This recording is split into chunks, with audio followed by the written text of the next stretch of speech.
بسم اللہ الرحمن الرحیم انا اعطیناک الکوثر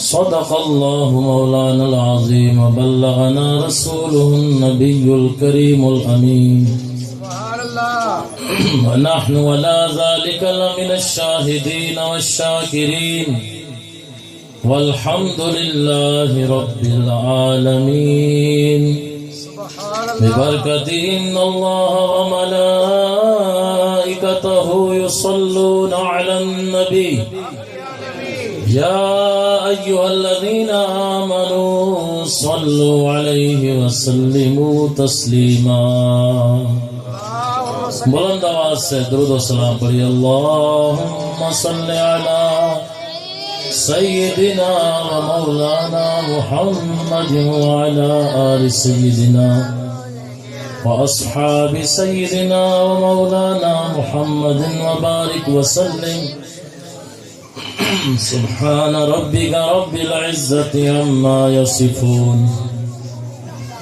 وسلام علی المرسلین والحمد لله رب العالمين مولاي صل وسلم دائما أبدا على حبيبك خير الخلق كلهم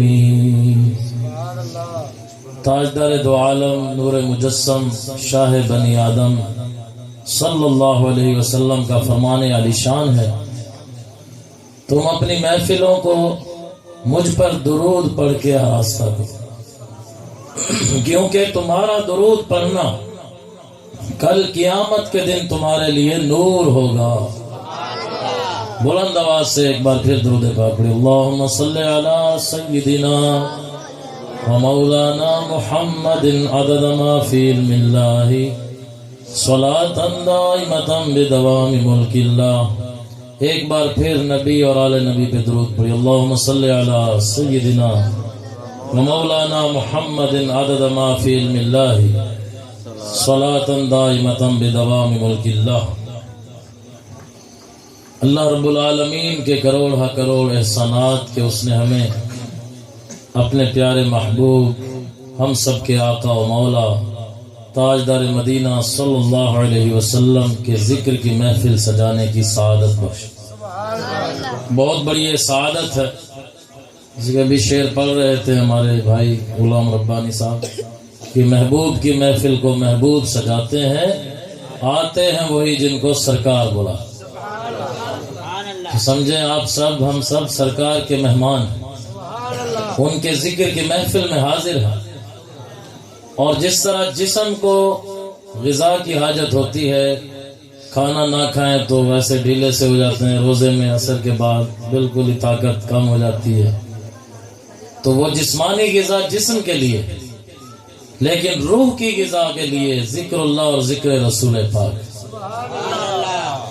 اگر ہم چاہتے ہیں کہ ہماری روحانی قوت پاور میں رہے تو ہم بار بار اللہ کا ذکر کرتے رہیں رسول پاک کا ذکر کرتے رہیں اور ذکر رسول ذکر خدا ہے جیسا کہ اللہ کریم نے فرمایا من یطیع الرسول فقد اطاع اللہ جس نے رسول کی اطاعت کی اس نے اللہ کی اطاعت اور اللہ کریم نے جہاں جہاں ہمیں ذکر کا حکم دیا ہے کہ اذکر اللہ اللہ کو یاد کرو فاذکرونی اذکرکم تم مجھے یاد کرو میں تمہارا چرچا کر دوں گا تو جب ہم رب کو یاد کریں گے رب ہمیں یاد کرے حدیث قدسی میں ہے اللہ کریم فرماتا ہے جو مجھے اکیلا یاد کرتا ہے میں اسے اکیلا یاد کرتا ہوں جو مجھے محفل میں یاد کرتا ہے تو میں فرشتوں کی محفل میں اس کا ذکر کرتا ہوں تو جب ہم ایک بار سبحان اللہ ہی کہتے ہیں جنت میں ایک درخت لگ جاتا ہے پیارے آقا علیہ السلام نے سیدنا ابو ہریرہ رضی اللہ عنہ سے فرمایا کہ جنت کی زمین بڑی زرخیز ہے تو اس میں بار بار درخت لگوا لیا کرو جب بھی تم پڑھو گے سبحان اللہ جنت میں درخت لگ جائے جب کہو گے الحمدللہ، کہیں سارے الحمدللہ، جنت میں ایک اور درخت لگ جائے۔ لا الہ الا اللہ، کہیں لا الہ الا اللہ، ایک اور درخت لگ جائے۔ اللہ اکبر، تکبیر کہیں گے، پھر ایک اور درخت لگ جائے۔ تو چلتے پھرتے اٹھتے بیٹھتے اپنے رب کو یاد کریں، اپنے رب کے محبوب پر درود بھیجیں، اپنے آقا پر درود بھیجیں۔ جب حضور پہ ایک بار درود پڑھیں گے اللہ 10 رحمتیں نازل کریں۔ رحمتیں آئیں گی، بیماریاں جائیں گی، پریشانیاں جائیں گی، تکلیفیں جائیں گی، دکھ جائیں گے، روح کو سکون ملے گا۔ آج انسان پتہ نہیں کس کس چیز میں سکون تلاش کر رہا ہے، کبھی وہ فلمیں دیکھ رہا ہے، کبھی وہ موبائل پہ ٹائم ضائع کر رہا ہے، سوشل میڈیا پہ ٹائم ضائع کر رہا ہے، دوستوں کے ساتھ تاش کھیل رہا ہے، لوڈو کھیل رہا ہے، سارے یہ شیطانی کام، فضولیات۔ اس لیے ہمیں تھوڑا پیدا کیا گیا، ہمیں تو اللہ نے اپنی عبادت کے لیے پیدا کیا۔ اور سکون کہاں ہے؟ قرآن فرماتا ہے الا بذکر اللہ تطمئن القلوب، سن لو اللہ کے ذکر میں، اللہ کی یاد میں ہی دلوں کا چین۔ تو اللہ کا ذکر سب سے زیادہ جس کا مرتبہ ہے اللہ کے ذکر کا، وہ ہے قرآن کی تلاوت۔ قرآن کی تلاوت بھی اللہ کا ذکر ہے، کلمہ طیبہ بھی اللہ کا ذکر ہے، تسبیحات بھی اللہ کا ذکر ہے، حضور کا ذکر بھی اللہ کا ذکر ہے، اللہ کے ولیوں کا ذکر بھی اللہ کا ذکر ہے، کیونکہ نسبت اللہ سے ہے۔ رسول اللہ، اللہ کے رسول، ولی اللہ، اللہ کے ولی۔ تو جب ہم اللہ والوں کو یاد کریں گے گویا ہم اللہ کی یاد منائیں۔ ان کو جتنا بھی کمالات عطا ہوئے وہ اللہ کی طرف سے عطا ہو۔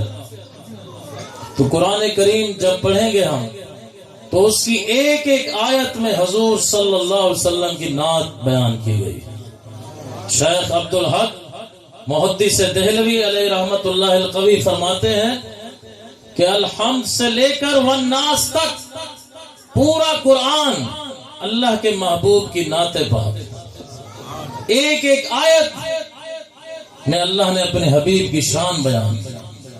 کسی نے کہا کہ قل هو اللہ احد میں تو اللہ کی شان ہے، کہ کہہ دیجئے اللہ ایک ہے، اس میں حضور کی شان کہاں ہے؟ فرمایا ارے نادان، پہلے لفظ پہ غور نہیں کرتے۔ اللہ نے فرمایا قل، اے حبیب آپ کہیے اللہ ایک، اللہ تو ایک ہے، لیکن اے نبی آپ فرمائیے قل، کہہ دیجئے اے محمد صلی اللہ علیہ وسلم هو اللہ احد، اللہ ایک ہے۔ تو اس میں بھی پہلے لفظ میں ہی اللہ نے اپنے حبیب سے خطاب کیا کہ اے محبوب آپ اپنے لبوں سے فرمائیے اللہ ایک۔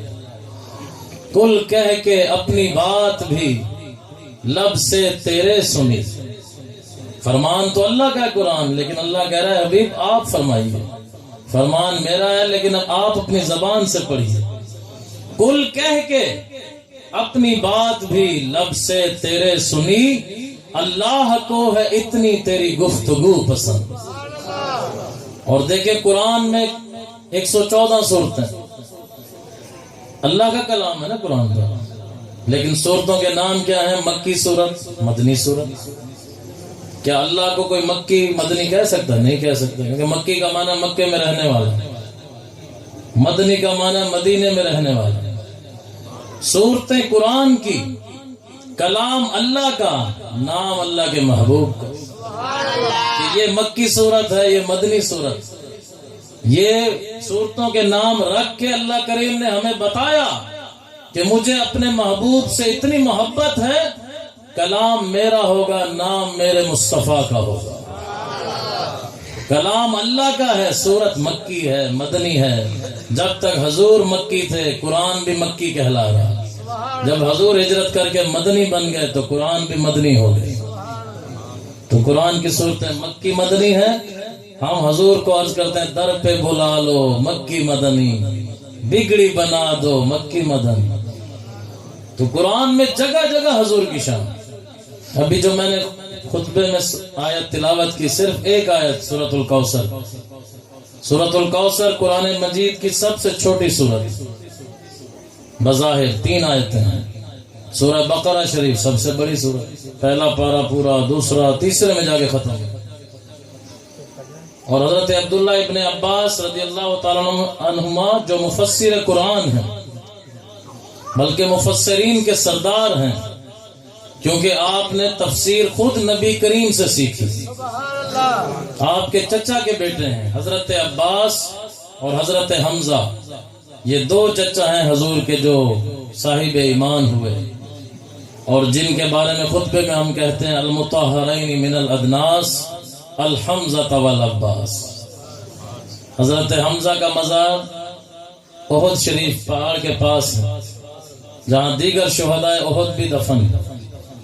ان کے بارے میں حدیث میں ہے کہ جو شہداء احد کو جا کر سلام کرتا ہے، قیامت تک وہ اس کے لیے دعائے مغفرت کرتے رہتے ہیں۔ تو جب بھی مدینہ منورہ جائیں، کئی گئے ہوں گے خوش نصیب اور کئی انشاءاللہ جائیں گے، جب ہم مدینے والے آقا کو یاد کریں گے وہ بھی ہمیں یاد کریں گے۔ جب ہم ان پہ درود و سلام پڑھیں گے، بار بار فرشتے ہمارا نام ہماری ولدیت کے ساتھ پیش کریں گے، یا رسول اللہ فلاں آپ کا امتی جو فلاں کا بیٹا ہے آپ پہ درود پڑھ رہا ہے۔ ایک بار پھر درود پڑھی، اللہم صلی علی سیدنا و مولانا محمد وبارک وسلم۔ اسی طرح حضرت عباس رضی اللہ عنہ غزوہ بدر میں آپ کفار کی طرف سے لڑ رہے تھے، قیدی بن کے آئے، رسیوں میں ہاتھ بندھے ہیں۔ حضور نے دیکھا میرے چچا ہیں ہاتھ بندھے ہیں، فرمایا رسیاں تھوڑی ڈھیلی کر، میرے چچا ہیں۔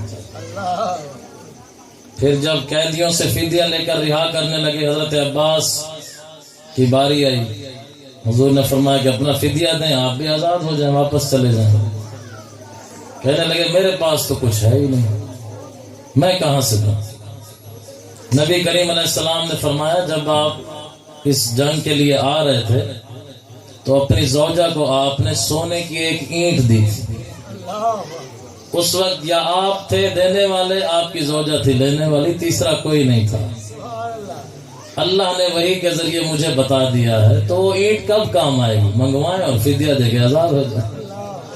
حضرت عباس نے جب یہ معجزہ دیکھا تو عرض کیا حضور آپ سے تو کچھ چھپا ہوا نہیں ہے، آپ تو واقعی اللہ کے سچے نبی ہیں، اب مجھے کلمہ پڑھا کے مسلمان کر دیجیے۔ تو اس طرح حضرت سیدنا عباس مسلمان ہوئے۔ آپ کے بیٹے ہیں عبداللہ ابن عباس جو سید المفسرین ہیں، کیونکہ آپ کے لیے نبی پاک علیہ السلام نے دعا مانگی کہ یا اللہ ان کو قرآن کا علم عطا فرما، تفسیر کا علم عطا فرما۔ تفسیر ابن عباس میرے پاس موجود ہے، عربی تفسیر، اس میں بھی اس آیت میں لکھا ہے حضرت عبداللہ بن عباس نے، جہاں اللہ نے فرمایا قد جاءکم من اللہ نور، آپ آگے لکھتے ہیں نور ای محمد صلی اللہ علیہ وسلم، یعنی اللہ کی طرف سے تمہارے پاس ایک نور آیا۔ فرمایا نور سے مراد میرے پیارے نبی حضرت محمد مصطفیٰ ہے صلی اللہ علیہ وسلم۔ تو آپ نے بڑی زبردست تفسیر لکھی قرآن مجید، آپ کے شاگرد ہیں بڑے بڑے تابعین، حضرت مجاہد ہیں، حضرت قتادہ ہیں۔ انا اعطیناک الکوثر، بھائی اسی پہ بیان کریں گے مختصرا۔ اللہ کریم نے فرمایا اے محبوب ہم نے آپ کو کوثر عطا کر دی۔ کیا عطا کر دی؟ کوثر۔ اس کی دو تفسیریں، ایک تو کوثر سے مراد حوض کوثر ہے، جس کا پانی انشاءاللہ ہم قیامت کے دن حضور کے ہاتھوں سے پئیں گے انشاءاللہ۔ ساقی کوثر، کوثر سے سیراب کرنے والے پیارے آقا کے ہاتھوں سے جام پیئیں گے، تب گرمی محشر کی کم ہوگی، ورنہ گرمی محشر سے زبانیں لٹک کر باہر آ جائیں گی، اس قدر تپش ہوگی، سورج 1.25 میل پہ آگ برسا رہا ہوگا، تانبے کی زمین ہوگی، مٹی کی نہیں ہوگی، دہک رہی ہوگی، اس پر کھڑے ہو کے حساب دینا ہوگا۔ اس گرمی میں حضور ہمیں اپنے ہاتھوں سے جب آب کوثر پلائیں گے تو حدیث میں ہے حوض کوثر کا جو آب کوثر ہے وہ دودھ سے زیادہ سفید، شہد سے زیادہ میٹھا، برف سے زیادہ ٹھنڈا، اور اس پر اتنے پیالے رکھے ہیں اس کے چاروں طرف کہ ستاروں کی تعداد سے بھی زیادہ، 4 اس کے کونے ہیں، ہر کونے پر حضور کا ایک یار کھڑا ہوگا، ایک کونے پر حضرت ابو بکر صدیق ہوں گے، ایک پر حضرت عمر فاروق ہوں گے، ایک پر حضرت عثمان غنی ہوں گے، ایک پر حضرت مولا علی ہوں گے، اور یہ چاروں اپنے محبت کرنے والوں کو سرکار کی بارگاہ میں بھیجیں گے، اور حوض کوثر سے آب کوثر سب کو ملے گا۔ جو ان چاروں سے محبت کرے گا، جو ہر صحابی سے محبت کرے گا، کہ قرآن کا حکم ہے، قرآن پاک کا فیصلہ ہے، وَكُلًّا وَعَدَ اللَّهُ الْحُسْنَى، اللہ نے تمام صحابہ کے ساتھ جنت کا وعدہ فرما دیا۔ اسی آیت کے مطابق امیر اہل سنت نے ہمیں نعرہ دیا، ہر صحابی نبی جنتی جنتی۔ کیا کہیں گے؟ میں کہوں گا ہر صحابی نبی، یہ ہمارا عقیدہ ہے۔ جو حضور کے صحابہ کے خلاف بات کرے معاذ اللہ، اس سے دور، بالکل دور ہو جائے، اس کے سائے سے بھی دور بھاگے، کہ یہ صحابہ کرام کے خلاف زبان درازی کرتا ہے۔ الامان والحفیظ، اللہ ایسوں کے شر سے ہمیں بچا۔ اسی طرح اہل بیت کے خلاف جو باتیں کرے ان سے بھی دور رہے۔ ہمیشہ با ادب رہیے، با ادب با نصیب، بے ادب بد نصیب۔ قرآن میں اللہ نے جگہ جگہ آدم علیہ السلام کا اور شیطان کا واقعہ کیوں بیان کیا؟ تاکہ ہم سیکھیں، ادب سیکھیں۔ جب اللہ نے فرشتوں کو حکم دیا اسجدوا لآدم، آدم علیہ السلام کو سجدہ کرو، سب سجدے میں چلے گئے، الا ابلیس، سوائے ابلیس کے، شیطان۔ ابا واستکبر، اس نے انکار کر دیا، استکبر میں نے تکبر کیا، وکان من الکافرین، کافروں میں سے ہو گئے۔ تو پتہ چلا جو انبیاء کا ادب نہیں کرتا وہ کافر ہو جاتا ہے، جو انبیاء کی تعظیم نہیں کرتا وہ کافر ہو جاتا ہے۔ اور پھر دلائل دیے اس نے، اللہ کی بارگاہ میں کھڑے ہو کے دلائل دے رہے شیطان کہ خلقتنی من نار و خلقتہ من طین، یا اللہ تو نے مجھے تو آگ سے بنایا ہے اور میں اتنے سالوں سے عبادت کر رہا ہوں، میں فرشتوں کا استاد ہوں، اتنا میرا علم ہے، اور اس مٹی سے بنے ہوئے کے سامنے تو نے مجھے سجدے کا حکم دے دیا۔ خلقتنی من نار، یہ قرآن کے الفاظ، وخلقتہ من طین، اس کو تو نے مٹی سے بنایا۔ آگ افضل ہے یا مٹی؟ عقل کے دلائل دے رہا شیطان۔ اللہ نے اس کو فرمایا تو رجیم ہو گیا ہے، تو ملعون ہو گیا ہے، لعنتی ہو گیا، دھتکارا ہوا ہو گیا، کہ جو عقل سے سوچتا ہے اللہ والوں کے بارے میں اور ان کی تعظیم نہیں کرتا، اس کا نام شیطان ہے۔ لہذا بے ادبوں سے بچیں، بے ادبی سے بچیں، با ادب با نصیب۔ فرشتوں نے ادب کیا، سجدے میں چلے گئے، کیونکہ وہ معصوم ہیں، نافرمانی نہیں کر سکتے۔ شیطان نے عقل سے سوچا کہ میں افضل ہوں، یا یہ تکبر آ گیا۔ اسی طرح آج کل بھی ایسے جاہل لوگ ہوتے ہیں جو انبیاء کو اپنی طرح بشر مانتے ہیں، معاذ اللہ، اللہ والوں کو اپنے جیسا مانتے ہیں۔ ایسوں سے دور ہوں، وہ شیطان کے چیلے ہیں، شیطان کے چمچے ہیں، ان سے بالکل دور رہیں، کیونکہ بے ادب کی صحبت میں جائیں گے تو خود بھی بے ادب ہو جائیں گے۔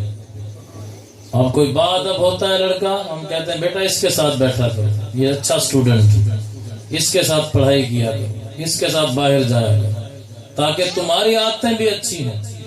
بے ادبوں سے یا جو زبان دراز ہوں، بڑوں کے آگے زبان درازی کریں، لحاظ نہ کریں بڑوں کا، ہم بچوں کہتے ہیں ان کے پاس نہیں بیٹھنا، یہ بڑے بدتمیز قسم کے۔ تو اس لیے ہم نے ان بدتمیزوں سے بچنا ہے جو بری باتیں کرتے ہیں انبیاء کے بارے میں، ان کو اپنے جیسا بشر مانتے ہیں، معاذ اللہ۔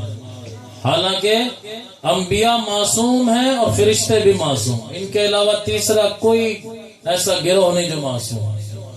انبیاء اور فرشتے یہ گناہوں سے پاک ہیں، بالکل معصوم ہیں، گناہ ان سے ہو ہی نہیں سکتا، باقیوں سے ہو سکتا لیکن ان کی اللہ حفاظت فرماتا ہے۔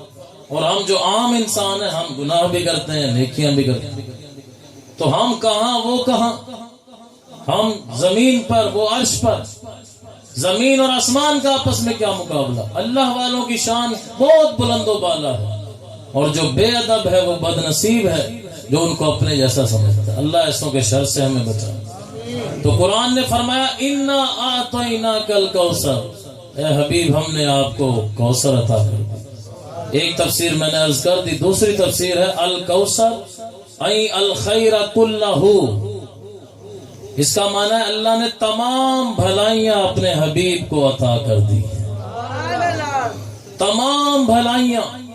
اب بتائیے علم بھلائی ہے یا نہیں؟ یقیناً علم خیر ہے، اور الخیر کلہ، تمام بھلائی اللہ نے حضور کو دے دی۔ تو جب خیر کل حضور کو مل گئی تو علم خیر ہے، جہالت خیر نہیں ہے، تو خیر ملی کل تو علم بھی ملا کل۔ تو کل علم جتنا بھی مخلوق کو ہو سکتا ہے وہ سارا علم اللہ نے اپنے حبیب کو عطا کیا۔ اعلیٰ حضرت امام اہل سنت فرماتے ہیں کہ پوری دنیا کے لوگوں کا علم، فرشتوں کا علم، ساری مخلوق کا علم اکٹھا کیا جائے، پیارے آقا علیہ السلام کے علم کے آگے ایسے بھی نہیں جیسے سمندر کے آگے قطرہ ہو۔ اندازہ لگائیے کتنے دنیا میں انبیاء آئے، کتنی امتیں آئیں، صحابہ کرام ہیں، اہل بیت پاک ہیں، اولیاء اللہ ہیں، سب کا علم اکٹھا کرو اور حضور کے علم کے سامنے رکھو تو ایسے بھی نہیں کہ سمندر کے آگے قطرہ۔ اللہ نے اتنا علم اپنے حبیب کو عطا کیا۔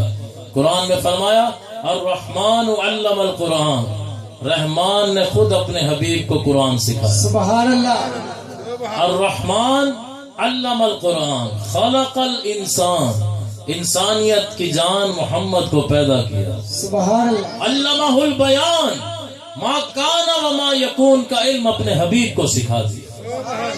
تو جتنا علم اللہ نے اپنے حبیب کو دیا ہے کسی کو نہیں دیا۔ اگر کوئی کسی سے اس وجہ سے محبت کرتا ہے کہ اس کو اللہ نے بہت علم دیا ہے تو آؤ مدینے والے سے محبت کرو کہ اللہ نے جتنا علم ان کو دیا ہے کسی کو نہیں۔ سبحان اللہ۔ نعرہ تکبیر، نعرہ رسالت، نعرہ رسالت، عظمت و شان مصطفیٰ، مقام مصطفیٰ، علم مصطفیٰ، نعرہ تحقیق، نعرہ حیدری، نعرہ غوثیہ۔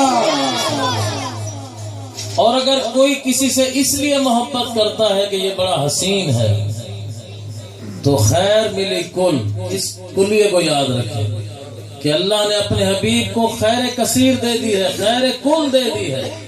حسن خیر ہے، بدصورتی خیر نہیں ہے، اور خیر کل حضور کو مل چکی ہے تو کل حسن اللہ نے حضور کو دے دیا۔ یوسف علیہ السلام کی جب مصر میں بولی لگی، آپ کے چہرہ انور پہ نقاب تھا، اگر نقاب آپ اٹھاتے تھے جو دیکھتا تھا 3 دن تک وجد میں تڑپتا رہتا، ایسے حسین۔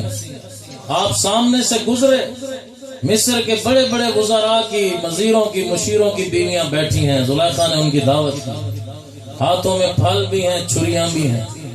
یوسف علیہ السلام صرف سامنے سے یوں گزرے، ایک جھلک ان کی دیکھی تو بجائے پھل کاٹنے کے اپنی ساری انگلیاں کاٹ دی، اور انہیں تکلیف بھی نہیں ہوئی۔ یہ واقعہ قرآن مجید میں ہے۔ انہوں نے اپنی انگلیاں اپنے ہاتھوں کاٹ دی تیز چھری سے۔ یوسف علیہ السلام کو دیکھنے میں ایسے مگن تھی، حالانکہ وہ تیزی سے گزرے تھے، ایک جھلک ان کی دیکھی۔ علماء فرماتے ہیں جب یوسف علیہ السلام کے نام پہ انگلیاں کٹ گئیں، حضور کے نام پہ تو عرب نے سر اپنے کٹائے۔ اعلیٰ حضرت نے اس کو یوں بیان کیا، حسن یوسف پہ کٹی مصر میں انگشت زنا، کہ حسن یوسف دیکھ کر مصر کی عورتوں نے انگلیاں کاٹی۔ حضور کو تو جنہوں نے دیکھا بھی نہیں، بغیر دیکھے ہی اپنے سر کٹا رہے ہیں۔ سر کٹاتے ہیں تیرے نام پہ مردان عرب، ادھر مصر کی ہیں، ادھر عرب کے ہیں، ادھر عورتیں ہیں، ادھر مرد ہیں، ادھر خود کاٹتے ہیں، ادھر کٹوا رہے ہیں۔ اللہ اکبر، ادھر حسن دیکھ کے انگلیاں کاٹی ہیں، ادھر صرف حضور کے نام پہ گردنیں کٹوائیں۔ ایسا حسن اللہ نے اپنے حبیب کو عطا کیا ہے۔ حضرت ابو ہریرہ فرماتے ہیں، بخاری کی حدیث، ما رأیت احسن شیء من رسول اللہ صلی اللہ علیہ وسلم، رسول پاک سے بڑھ کر کوئی حسین چیز میں نے دنیا میں دیکھی ہی نہیں۔ ایک صحابی آتے تھے مسجد نبوی میں، غور سے حضور کو دیکھے جاتے، پوچھا اے صحابی کیا دیکھ رہے؟ عرض کی حضور آپ کا حسن دیکھا، دل کرتا ہے نگاہیں ہٹائیں ہی نہیں۔ ایسا حسن اللہ نے مدینے والے محبوب کو عطا کیا۔ ایک صحابی کہتے ہیں ایک چاندنی کی رات تھی، 14ویں کی، حضور علیہ السلام جلوہ فرما تھے، سرخ دھاریوں والا کرتا زیب تن کیا ہوا تھا. میں کبھی چاند کو دیکھتا کبھی حضور کو دیکھتا. آخر کہہ اٹھا یا رسول اللہ چاند کے حسن میں تو داغ لگے ہوئے ہیں، اللہ نے آپ کو سب سے زیادہ حسن دیا. نبی کریم علیہ السلام ایسے حسین ہیں کہ حضرت حسان بن ثابت نعت پڑھتے ہیں، عرض کرتے ہیں وَأَحْسَنَ مِنْكَ لَمْ تَرَ قَطُّ شَيْءٍ، یا رسول اللہ آپ سے بڑھ کر حسین میری آنکھ نے دیکھا ہی نہیں.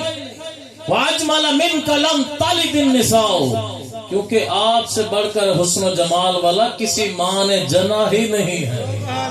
خُلِقْتَ مُبَرَّعًا مِنْ كُلِّ عَيْبٍ، یہ صحابہ کا عقیدہ ہے کہ آپ ہر عیب سے پاک پیدا کیے گئے ہیں. کَأَنَّكَ قَدْ خُلِقْتَ كَمَا تَشَاءُ، گویا کہ آپ ایسے پیدا کیے گئے جیسے آپ چاہتے ہیں. حضور عرض کرتے گئے اللہ آپ کو ویسا بناتا گیا، جیسا حضور چاہتے اللہ نے ویسا بنایا. اور پھر اللہ نے اپنے حبیب کا اصل حسن کسی کو نہیں دکھایا. حضور خود فرماتے ہیں اے ابو بکر تو ہر وقت میرے ساتھ رہتا ہے لیکن تو نے بھی آج تک مجھے نہیں دیکھا. اللہ نے مجھے 70,000 پردوں میں چھپا کے بھیجا. ایک پردہ ہٹا دوں تو سورج چاند میرے نور کی تاب نہ لا سکے، گر کر ختم. ایسا حسن اللہ نے اپنے حبیب کو. کیا کوئی اپنا محبوب کسی کو دکھاتا ہے؟ پھر حضور نے فرمایا اللہ سب سے زیادہ غیرت والا ہے، وہ اپنا محبوب کسی کو کیوں دکھائے گا؟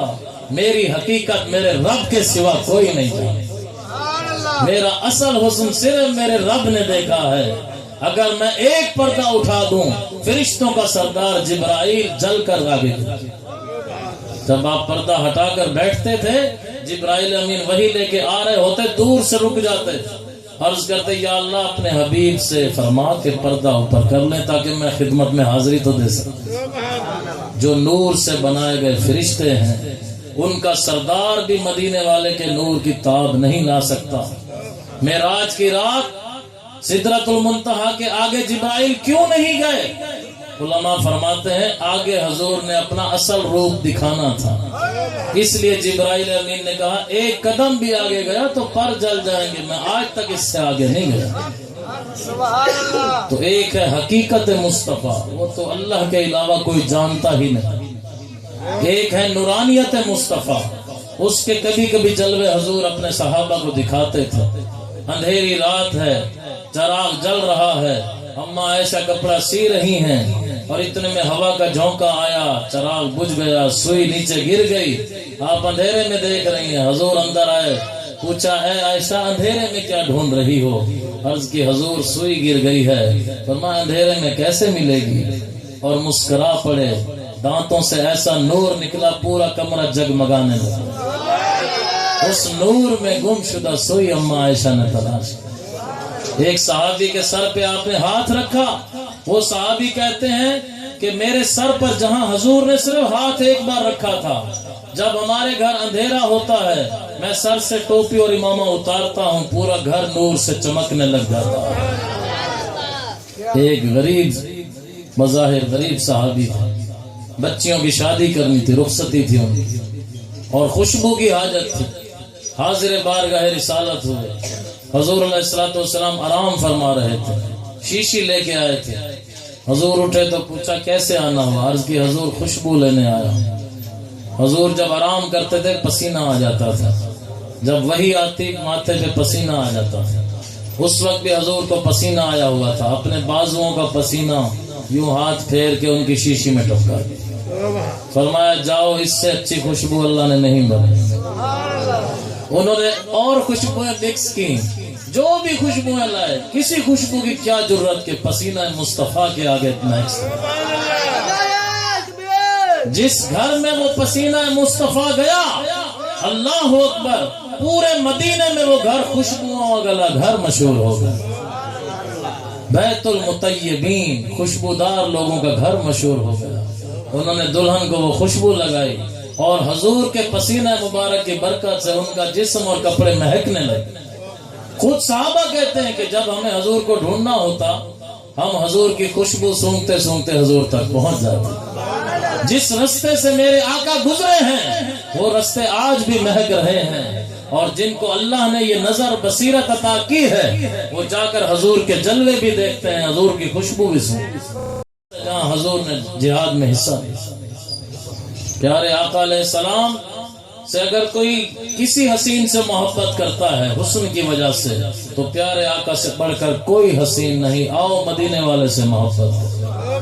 کوئی کسی سخی سے محبت کرتا، جی بڑا سخی ہے، غریبوں کے گھر چلا رہا ہے، بڑے فلاحی ادارے چلا رہا ہے، تو حضور سے بڑھ کر کوئی سخی نہیں۔ اعلیٰ حضرت فرماتے ہیں واہ کیا جود و کرم ہے شہ بطحا تیرا، سخاوت خیر ہے، خیر ملی کل تو سخاوت بھی کل اللہ نے حضور کو عطا کر دی۔ واہ کیا جود و کرم ہے شہ بطحا تیرا، نہیں سنتا ہی نہیں مانگنے والا تیرا، کہ آج تک حضور سے مانگنے والے کو حضور نے انکار کیا ہی۔ آپ کی زبان سے لا کا لفظ صرف کلمہ طیبہ میں نکلتا، لا الہ الا اللہ، ورنہ جو سائل آتا حضور لا نہیں کہتے، نام کہتے، جی ہاں میں دیتا ہوں۔ ایک صحابی نے چادر مانگ لی، کسی نے تحفہ پیش کی یمنی چادر، حضور کو بڑی پسند تھی، حضور علیہ السلام اوڑھ کے آئے، صحابہ سے پوچھا کیسی لگ رہی ہے، سب نے کہا حضور سبحان اللہ۔ ایک نے مانگ لی، حضور یہ تو مجھے دے دیں۔ اب نئی چادر پہن کے آئے ہیں، سب تعریفیں کر رہے ہیں، سخاوت مصطفیٰ دیکھیں، اندر گئے پرانی چادر لپیٹی، نئی چادر اتار کے ان کو دے۔ صحابہ ان کو کہیں گے کیا کیا تم نے، حضور کو کچھ دن تو پہننے دے، ایک بار تو حضور نے پہن لی اور تمہیں کیا پتا میں نے کیوں مانگی ہے۔ کہنے لگے کیوں مانگی ہے؟ کہنے لگے کہ میں اس میں کفن، جب میں مروں گا حضور کی چادر میں مجھے کفن دیا جائے، اپنے کفن کے لیے مانگی ہے۔ یہ ہے محبت رسول صحابہ کرام اللہ۔ اور حضور علیہ السلام نے کبھی کسی سائل کو منع نہیں۔ ایک کافر آ گیا، غریب تھا، اتنا غریب تھا بچے کے لیے دودھ خریدنے کے پیسے نہیں، روتے ہوئے کہتا ہے اے مسلمانوں کے نبی میں کافر ہوں، مانتا نہیں ہوں آپ کو، میرا بچہ رو رہا ہے بھوک سے، کوئی دودھ نہیں دے رہا، مجھے ایک بکری تو دے۔ حضور علیہ السلام نے فرمایا جاؤ فلاں وادی میں 5000 بکریاں میں نے ساری تمہیں دے دی۔ اللہ میرے کریم سے اگر قطرہ کسی نے مانگا دریا بہا دیے ہیں، در بے بہا دیے ہیں، یعنی جو موتی سمندر کی تہ میں اس کو وہ بھی دے دیے، دریا بھی دے دیے، مانگا ایک قطرہ تھا۔ اس نے کہا حضور مجھ سے مذاق نہ کریں، میں ایک بکری مانگی اب 5000 بکریاں دے۔ حضور نے بولا میں مذاق نہیں کرتا، میں جھوٹ نہیں بولتا، میں صادق و امین ہوں، اللہ کا نبی ہوں، میں تم سے استہزاء، جاؤ واقعی میں نے تمہیں 5000 بکریاں دے دی۔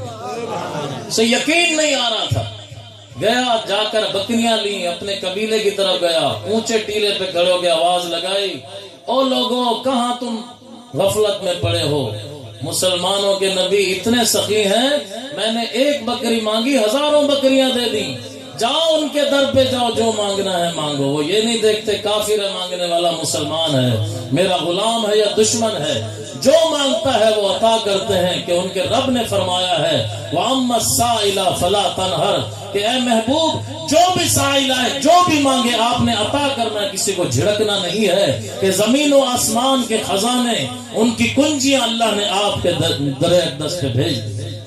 جبرائیل امین اونٹ کے اوپر ہزاروں چابیاں رکھ کر اونٹ کی نکیل کھینچ کر غلام بن کر آ رہے ہیں۔ حضور نے کہا مسکرا کے جبرائیل یہ کیا لے آئے اتنی چابیاں؟ عرض کی حضور میں آپ کا خادم ہوں، اللہ نے سارے خزانوں کی چابیاں آپ کو عطا دی۔ سبحان اللہ، نعرہ تکبیر، نعرہ رسالت، نعرہ رسالت، عظمت و شان مصطفیٰ، مقام مصطفیٰ، حسن و جمال مصطفیٰ، نعرہ تحقیق، نعرہ حیدری، نعرہ غوثیہ، علماء حق اہل سنت۔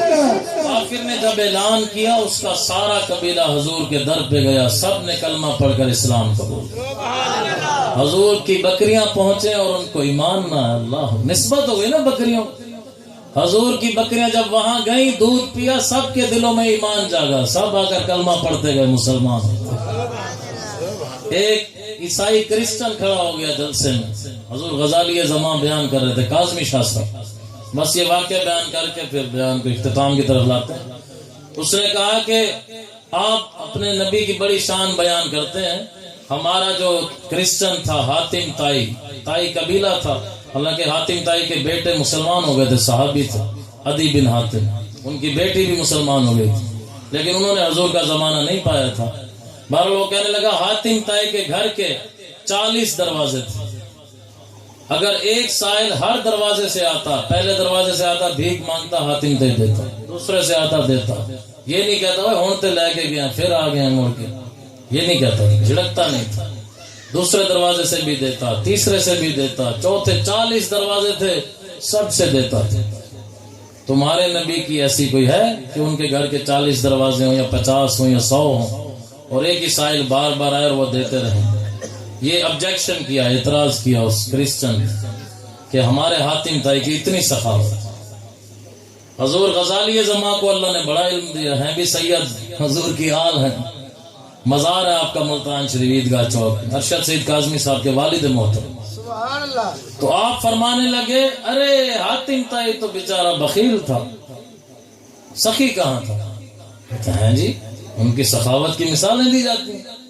تو فرمایا یہ کیسا سخی ہے، سائل ایک بار مانگتا ہے جھولی بھرتا ہے، اس کی جھولی نہیں بھرتی پھر مانگنے آ گیا، تیسرے دروازے پہ آ گیا اب بھی مانگ رہا ہے، چوتھے دروازے پہ بھی مانگ رہے، 40 بار مانگا، 41واں دروازہ ہوتا تو پھر مانگنے آ جاتا۔ یہ سخی ہے حاتم تائی، 40 بار دے رہا ہے وہ بیچارہ پھر بھی بھکاری کا بھکاری۔ آؤ میں تمہیں اپنے نبی کی شان بیان دوں۔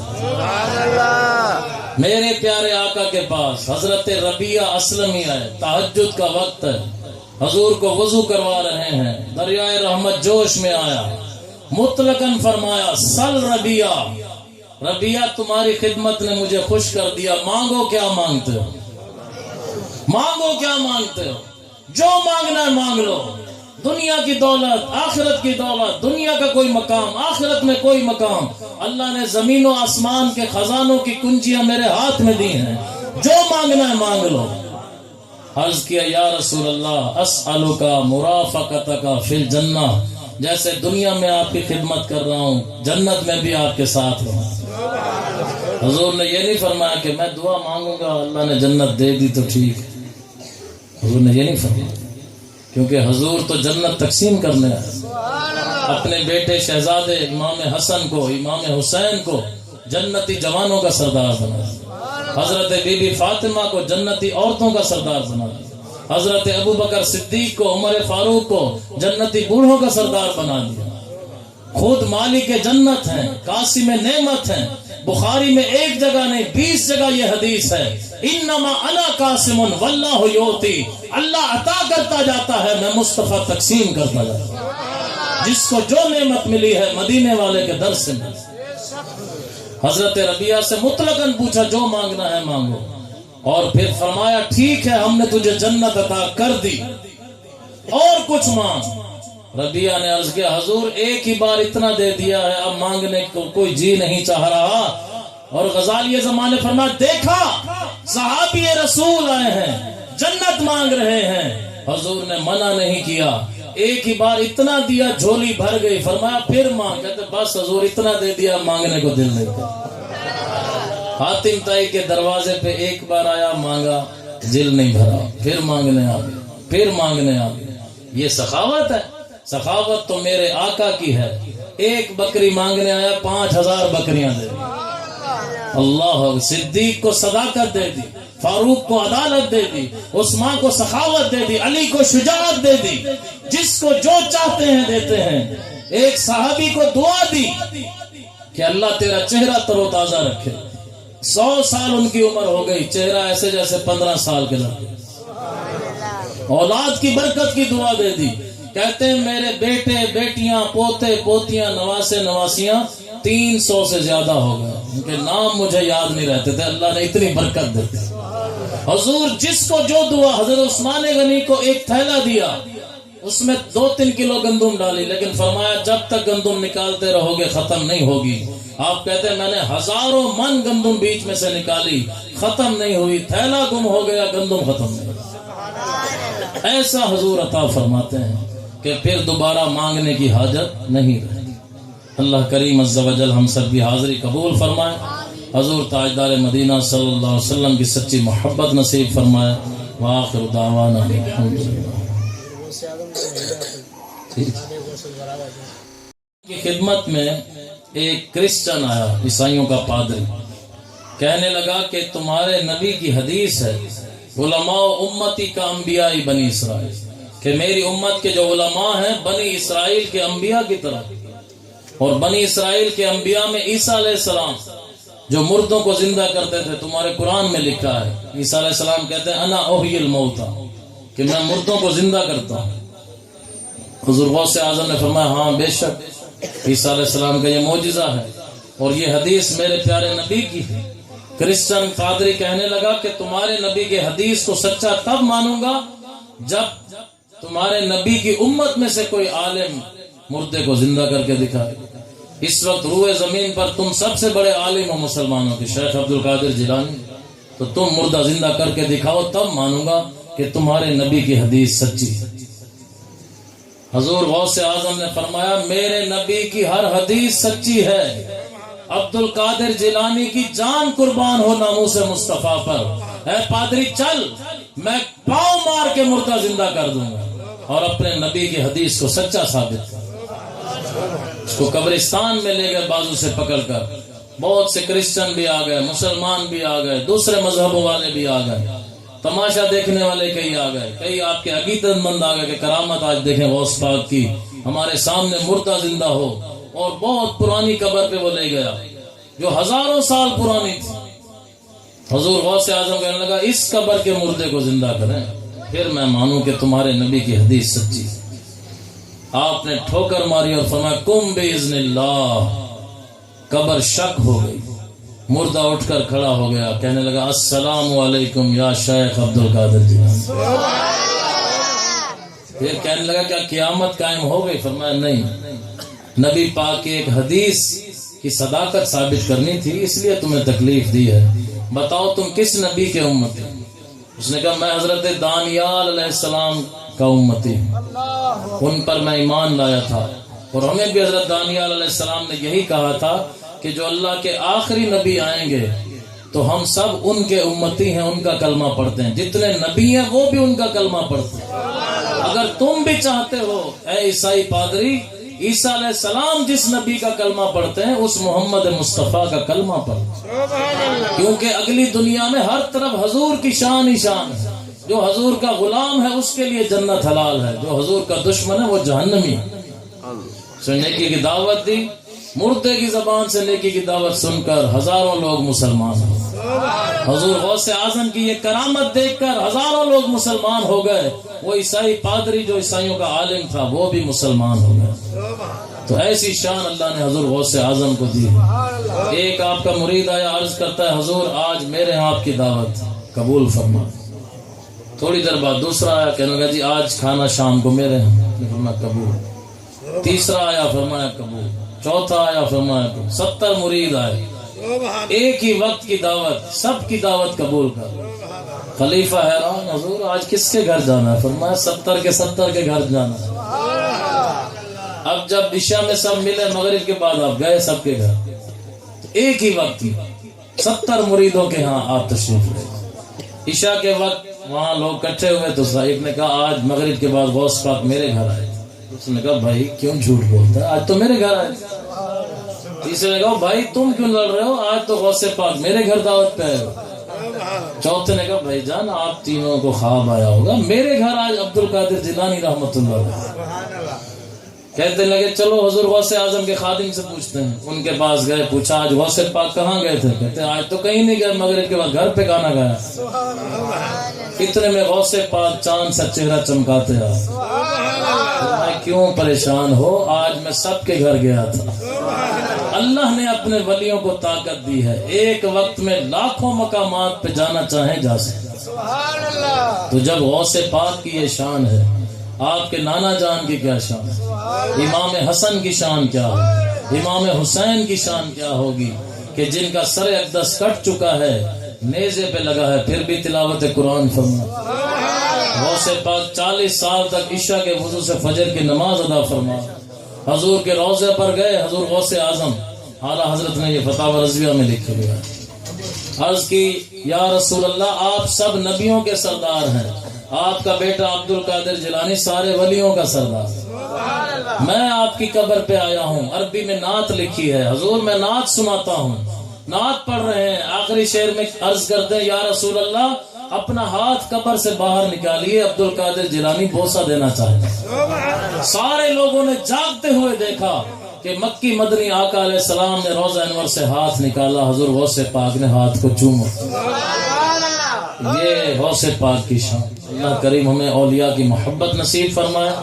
وآخر دعوانا ان الحمدللہ العالمین رب العالمین۔ اس پاک محفل کو اپنی بارگاہ میں شرف قبولیت نصیب فرما۔ اس محفل پاک میں جتنا تیرا ذکر ہوا، تیرے پیاروں کا ذکر ہوا، جتنا لنگر خیرات کیا جائے، سب کو اپنی بارگاہ میں قبول فرما۔ ہمارے عمل کے مطابق نے اپنی رحمت کے شایع نشان اس کا ثواب عطا فرما۔ ثواب کو تیرے پیارے محبوب تاجدار مدینہ صلی اللہ علیہ وسلم کی بارگاہ میں تحفتاً ہدیۃً پیش کرتے ہیں، قبول و منظور فرما۔ حضور نبی کریم صلی اللہ علیہ وسلم کے وسیلہ جلیلہ سے تمام انبیاء و مرسلین، اہل بیت پاک، صحابہ کرام، تابعین، تبع تابعین، بزرگان دین کو درجہ بدرجہ پیش کرتے ہیں، قبول و منظور فرما۔ بالخصوص بانیان محفل ملک شریف صاحب اور ملک حنیف صاحب، انہوں نے محفل سجائی، اللہ پاک ان کے محفل سجانا قبول فرما۔ ان کے والد بزرگوار جو دنیا سے رخصت ہو گئے ہیں، ان کے اصال ثواب کے لیے محفل سجائی گئی، یا اللہ مرحوم کو اصال ثواب پیش کرتے ہیں، قبول و منظور فرما۔ ان کی قبر پہ اپنی رحمتوں کی بارش فرما، ان کی خطاؤں سے درگزر فرما، ان کی قبر کو جنت کا باغ بنا، پیارے آقا علیہ الصلوۃ والسلام کی انہیں شفاعت نصیب فرما، بلا حساب داخل جنت الفردوس فرما۔ یہ دعائیں تمام مرحومین مسلمین مسلمات مومنین مومنات کے حق میں قبول فرما۔ جتنے حاضرین ہیں ان کے بھی جتنے اعزاء و اقربا دنیا سے رخصت ہوئے، سب کو یہ سال ثواب کرتے ہیں، قبول و منظور فرما۔ اے مالک و مولا، اس گھر پہ اپنی خاص رحمتیں برکتیں نازل فرما، اہل خانہ کو 5 وقت کا نمازی بنا، تلاوت قرآن کرنے والا بنا۔ جتنے ہم حاضرین ہیں ہمارے حق میں بھی یہ دعائیں قبول فرما۔ اہل خانہ کے رزق میں، مال میں، جان میں، اولاد میں، عشق رسول میں برکتیں عطا فرما۔ یا اللہ اپنی ذات کے سوا کسی اور کا محتاج نہ فرما۔ اس محفل میں حاضری کا صدقہ سب کو مکہ مکرمہ مدینہ منورہ کی حاضری نصیب فرما، سب کی پریشانیاں مصیبتیں دور فرما، بیماروں کو شفا عطا فرما، بے اولادوں کو نیک صالح اولاد عطا فرما، جن کی اولاد نافرمان ماں باپ کا فرما بردار بنا۔ ہم سب کو یا الہ العالمین ساری زندگی کسی طرح تیرے پیاروں کا، تیرے پیارے محبوب کا ذکر خیر کرتے رہنے کی توفیق عطا فرما۔ صلی اللہ تعالی علی حبیبہ محمد وآلہ واصحابہ اجمعین برحمتک یا ارحم الراحمین۔